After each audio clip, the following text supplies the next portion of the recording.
Close your eyes and imagine a world where the headlines of tomorrow have already been written in the journals of the past. For decades, the visions of a humble well-digger from Bavaria were dismissed as the ramblings of a mystic.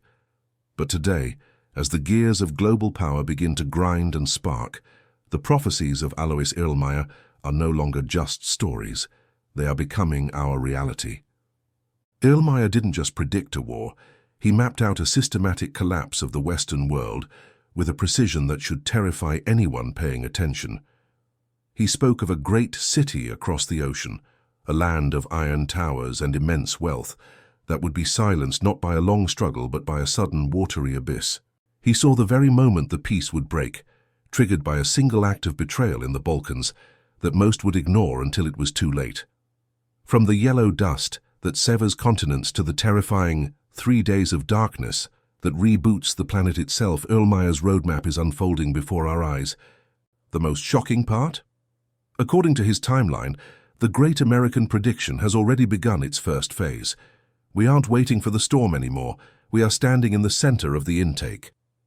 Today, we go beyond the rumors and look directly into the forbidden manuscript of Irlmaier's visions.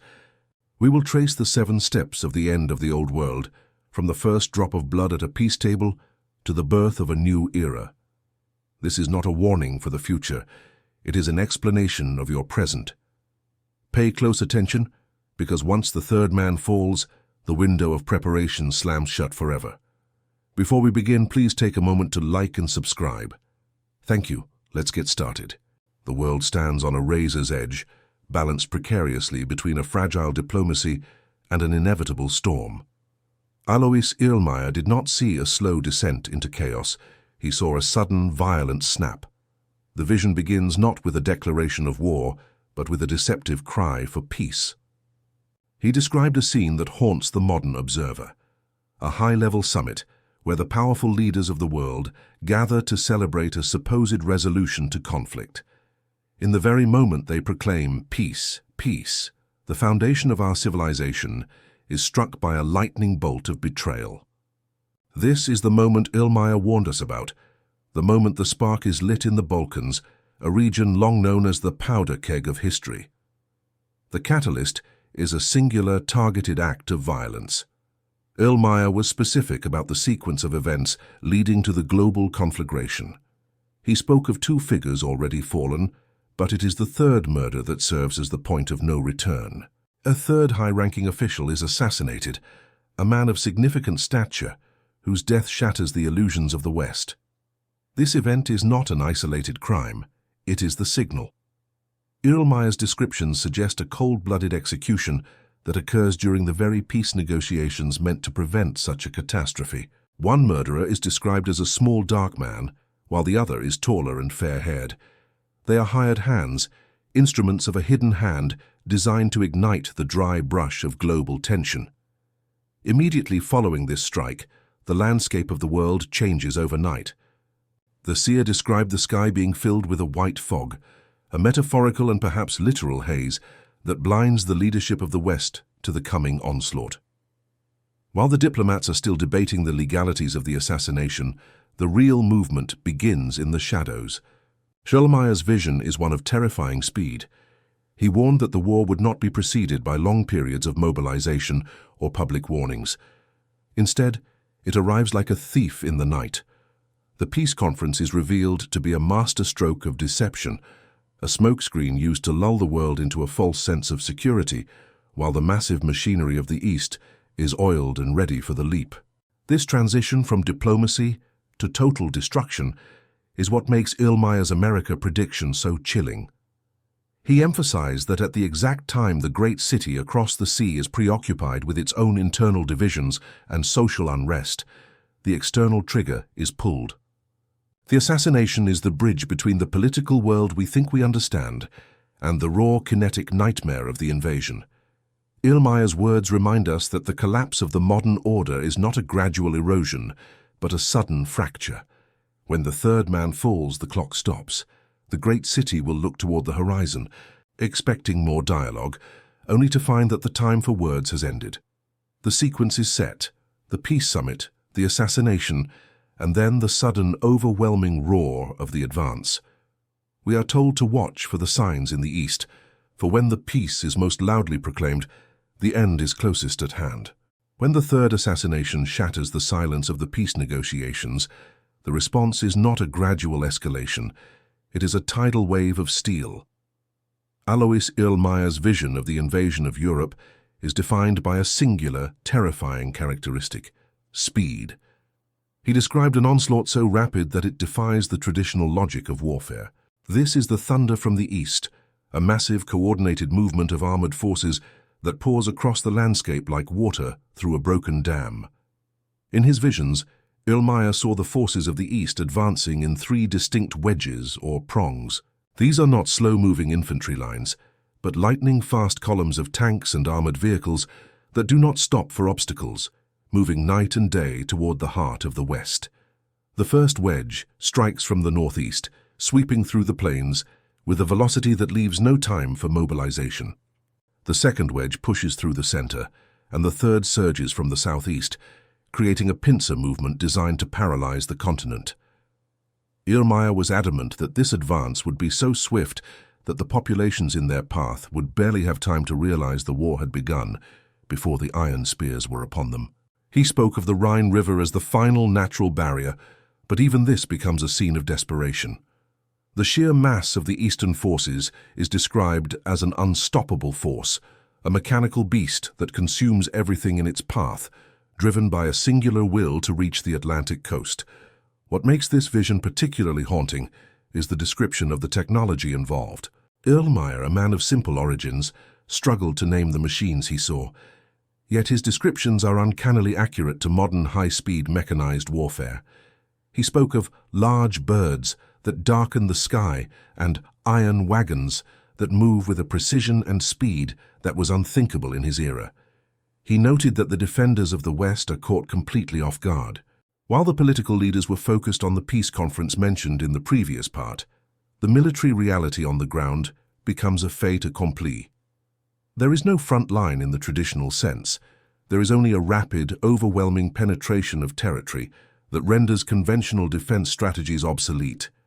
This movement is the great leap that Irlmaier warned would change the map of the world in a matter of days. He emphasized that the residents of the great city and the nations of Europe would be looking at their calendars and their news reports, expecting a slow build-up of tension, but the reality would be a sudden eruption. The thunder from the east is the physical manifestation of the betrayal at the peace table. It is the moment when the mask of diplomacy is discarded to reveal a predatory intent that has been meticulously planned for years. As the 3 wedges drive deeper into the heart of the West, the world realizes that the old order has not just been challenged, it is being systematically dismantled by a force that does not value human life, but only the cold, hard logic of conquest and the speed of the strike.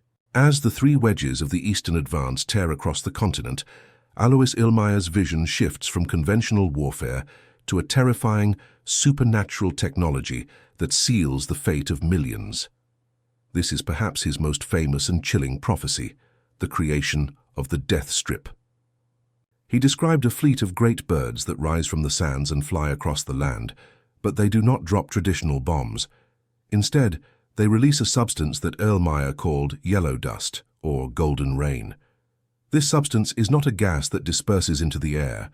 It is a heavy, luminous powder that falls to the earth and creates a literal line of death across the map, stretching from the Black Sea to the North Sea. Irlmaier was incredibly specific about the effects of this yellow dust. He warned that where this powder touches the ground, everything dies. Every blade of grass, every tree, and every living creature is instantly extinguished. He described a scene where the earth becomes black and scorched, and any human who enters this zone is doomed. The skin falls from their bones, and life is snuffed out in a matter of heartbeats. This is the ultimate strategic weapon. By dropping this line of extinction across the heart of Europe, the Eastern forces effectively cut off the advancing wedges from their own supply lines, but more importantly, they prevent any reinforcements from the West, including those from the great city across the ocean, from reaching the front. This death strip creates a geographic isolation that changes the nature of the conflict. Irlmaier noted that because of this barrier, no one can cross from the east to the west and no one can return. It is a wall made of poison and light, a technological barrier that Irlmaier saw decades before the advent of modern chemical or drone-delivered biological weapons. He spoke of the pilots of these great birds, dropping small black boxes that burst before hitting the ground, releasing the lethal golden smoke. This is not the chaos of random bombing. It is the surgical application of a silence that falls upon the landscape. The areas affected are rendered uninhabitable, creating a dead zone that splits the world in two. For the survivors, Irlmaier's instructions were as specific as they were grim. He warned that during the time of the yellow dust, one must not consume any food that is not stored in airtight containers or glass jars. Even the water becomes a carrier of death. This part of his vision underscores the total collapse of the biological environment. The death strip is the moment where the war transcends politics and enters the realm of a planetary purge. It is the final nail in the coffin for the old world's infrastructure. The golden rain serves as a bridge to the darkness to come, proving that the weapons of this final conflict are designed not just to defeat an army, but to erase the very possibility of life in the zones of transition. It is the silence that follows the thunder, a precursor to the great atmospheric shift that will soon envelop the entire globe. While the European continent is severed by the death strip, Alois Irlmaier's vision turns toward the western horizon, focusing on the ultimate fate of the great city across the ocean. This is the heart of his shocking American prediction. He did not see the United States falling through a slow political decline, but rather through a dual catastrophe, a simultaneous internal collapse and a devastating external blow. Irlmaier spoke of a city of iron towers and skyscrapers that becomes the focal point of a world-shattering event. He described a massive, solitary craft that flies over the ocean and drops a single thing into the sea. The result is not a typical explosion, but a physical displacement of the earth and water that defies imagination. According to the seer, this event triggers a colossal wall of water, a wave as high as a house that surges toward the coast with unstoppable fury. He described the great city being engulfed by the sea, where the towers that once symbolized human achievement are swallowed by the abyss. The water does not just flood the streets, it reclaims the land. Parts of the coast sink beneath the waves, and the geography of the nation is permanently altered. Irlmaier emphasized that this is a sudden event, catching the inhabitants entirely by surprise. The great city is neutralized in a single moment, rendered unable to project its power across the globe or aid its allies in the east. This is the American abyss, a total removal of the world's superpower from the global chessboard. However, the water is only one half of the tragedy. Irlmaier's visions also detailed a profound internal disintegration. He saw a country torn apart by social upheaval and civil strife. In his descriptions, the value of money vanishes entirely. He spoke of paper becoming worthless, as the financial systems that once governed the world's economy evaporate overnight. This leads to a state of total lawlessness, where the people rise up against their own leadership. He described a scene of chaos, where the high-ranking are targeted and the social fabric is shredded by hunger and rage. The great city is thus struck twice, once by the external force that brings the sea, and once by the internal fire of a population that has lost everything. The shocking nature of this prediction lies in the sequence. The American collapse is the reason the three wedges in Europe can move with such impunity. Without the great city to act as a shield, the rest of the world is left vulnerable to the thunder from the east. Irlmaier's vision paints a picture of a nation that was once a beacon of strength, suddenly silenced and submerged. He noted that the great solitary eye, or the single thing, dropped into the ocean, creates a heat so intense that the water boils and the air turns to fire. This is the moment of the Great Purge, where the center of the old world's power is physically erased, leaving the survivors to face the coming darkness without the protection of the iron towers. The abyss is not just a watery grave. It is the end of an era of human dominance and the beginning of the world's most terrifying 3 days. As the fires of war and the floods of the abyss consume the physical world, Alois Irlmaier's vision enters its most metaphysical and terrifying phase, the 3 days of darkness.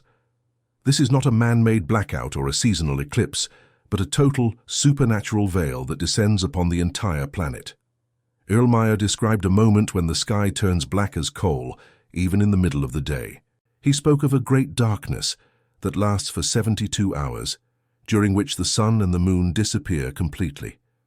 This is the period of the celestial veil, a time when the laws of nature seem to suspend, and the earth is plunged into a chilling, absolute silence, broken only by the sound of thunder and the trembling of the ground. The seer was remarkably specific about the physical sensations of this event. He warned that during these 3 days, the air itself becomes a source of danger. He described a poisonous dust or a sulfurous vapor that permeates the atmosphere outside. His instructions were clear and urgent. Do not go outside, do not look out of the window, and do not breathe the outside air. He advised that windows should be covered with black paper or thick curtains, and that people should remain in a state of prayer and reflection. The 3 days serve as a planetary sieve, a final reckoning where the Great Purge reaches every corner of the globe. Irlmaier noted that more people would perish in these 72 hours than in all the previous battles combined, as the very environment turns against those who are not prepared. The darkness is accompanied by a massive seismic shift. Irlmaier saw the earth shaking so violently that houses would collapse and the geography of whole continents would buckle. He described a crack in the earth and the sky glowing with a strange, eerie light behind the darkness, a sign of the celestial forces at work. According to his visions, this is not merely a disaster, but a purification. The celestial veil acts as a barrier that wipes away the remnants of the old corrupt civilization. He spoke of demonic voices and terrors in the night, suggesting that this period has a spiritual dimension that transcends simple meteorology. Only the light of blessed candles, he claimed, would stay lit during this time, serving as the only source of comfort in the suffocating gloom. When the 3rd day finally ends and the sun begins to rise again, the world that emerges is unrecognizable. Irlmaier described the aftermath as a landscape of total stillness. The yellow dust, the war, and the chaos of the great city are all washed away by this atmospheric transition. The earth is covered in a layer of ash, and the air is finally clear and cold. He emphasized that those who survive this period will be the seeds of a new humanity, having lived through the ultimate shock that Irlmaier predicted. The 3 days of darkness are the transition point, the narrow gate through which the world must pass to move from the age of iron and blood to the promised era of peace.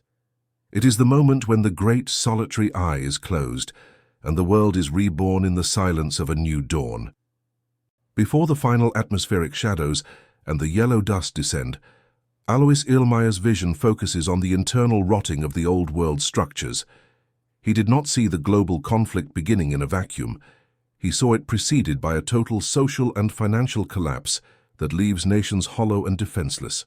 This is the social implosion, a period where the trust that binds a civilization together snaps. Irlmaier was particularly vivid about the fate of the economy. He spoke of a time when money loses its value entirely, becoming nothing more than worthless paper that people throw into the streets. He described a hyperinflation so extreme that it triggers a primal survival instinct across the globe, leading to a state where gold and silver are the only things that retain any glimmer of worth, though even they cannot buy a way out of the coming storm. This financial evaporation leads directly to the great upheaval of the social order. Irlmaier saw the masses rising up in a wave of blind fury. In his visions, he described a revolution that starts in the hearts of the desperate and spreads like a wildfire.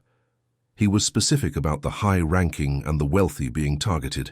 He saw them fleeing their homes, only to find that their status no longer protects them. The traditional hierarchies of government and law enforcement crumble under the weight of hunger and civil unrest. Irlmaier described cities in flames, not from foreign bombs, but from the torches of their own citizens. This internal chaos is the sickness that weakens the West, making it ripe for the thunder from the East to strike. It is a world where everyone is at war with their neighbor before the first foreign soldier even crosses the border. One of the most striking aspects of this part of his prophecy is the collapse of the faith. Irlmaier saw a spiritual vacuum accompanying the economic one. He described the clergy being persecuted and the institutions of religion being cast aside as the social fabric tears. He spoke of a great man in the religious world having to flee across the water to escape the violence of the revolution. This social implosion creates a vacuum of leadership that allows the deceptive peace conference to occur. The people are so tired of the internal fighting and the poverty that they are willing to believe any promise of stability, no matter how false. They are looking at the ground, focused on their empty pockets and their burning streets, while the real threat gathers on the horizon. Irlmaier's description of this period serves as a stern warning about the fragility of modern systems. He emphasized that the great city and the nations of Europe would be distracted by these internal fires. The revolution is the final stage of the world's preparatory phase. It is the moment when the collective morality of the age is tested and found wanting. He noted that during this time, the law is no longer the law, and only those who have prepared their souls and their basic needs will have the clarity to see the signs of the coming invasion. The social implosion is the great shaking of the human world, a necessary breakdown of the old corrupt ways before the celestial veil arrives to finish the work of the purge. It is the chaos that proves humanity can no longer govern itself, setting the stage for the final, sudden intervention of destiny. When the 3 days of darkness finally lift and the sun pierces through the thinning veil, the world that greets the survivors is one of profound, crystalline silence. Alois Irlmaier's visions did not end with the destruction of the great city or the death strip. They concluded with a vision of a world reborn. This is the era of the Golden Blossom, a period of history where the scars of the old world are buried beneath a new and vibrant earth. Irlmaier described a radical shift in the very climate of the planet. He spoke of a warmth returning to regions once cold, noting that the land will become a garden. In his descriptions, the survivors emerge to find a world where citrus fruits and grapes grow in places they never could before, signifying a permanent change in the Earth's axis or atmospheric composition following the great upheaval. This new era is defined by a return to simplicity and a rejection of the mechanical madness that led to the collapse. Irlmaier saw a humanity that had been humbled and purified. He described a future where the grand cities of iron and glass are no more, replaced by smaller, decentralized communities that live in harmony with the land. The paper money that caused such suffering during the social implosion is gone forever, replaced by a system based on true value and mutual aid. He spoke of a time when there will be no more war, not because of treaties or peace conferences, but because the spirit of aggression has been burned out of the human collective. The iron spears of the East and the great birds of the West are now rusted relics of a forgotten nightmare. Spirituality in this new world is not a matter of ritual, but a lived reality. Irlmaier saw a resurgence of deep, traditional faith, where the survivors acknowledge the divine intervention that spared them. He described a long peace that lasts for generations, a time of plenty where no one knows hunger or fear. The people are described as being of one heart, united by the shared experience of the Great Purge. Irlmaier noted that the population would be significantly smaller, but those who remain are blessed. He spoke of a golden age, where the wisdom of the elders is respected and the natural laws are followed without question. The earth itself is described as being more fertile than ever before, as if the yellow dust and the fires had somehow acted as a dark fertilizer for a superior era of growth. The ultimate legacy of Irlmaier's shocking American prediction and the subsequent global storm is this final transition. He emphasized that the great city and its towers were a symbol of an era that had to pass to make way for this blossoming. The survivors look back on the time of the 3 Wedges and the celestial veil as a necessary fire that cleared the forest of its dead wood. Irlmaier's final words on the matter were of hope. He saw a world where the flowers bloom earlier and the harvest is always bountiful. The era of the golden blossom is the reward for those who endured the darkness. It is a testament to the idea that beyond the abyss and the collapse of empires, there lies a future of radiant peace, where the iron towers are replaced by the simple beauty of a restored creation, and the memory of the war is nothing more than a fading shadow in the light of a perpetual spring. If you like the content, leave a like and above all, subscribe and share your thoughts freely. Thank you. See you soon.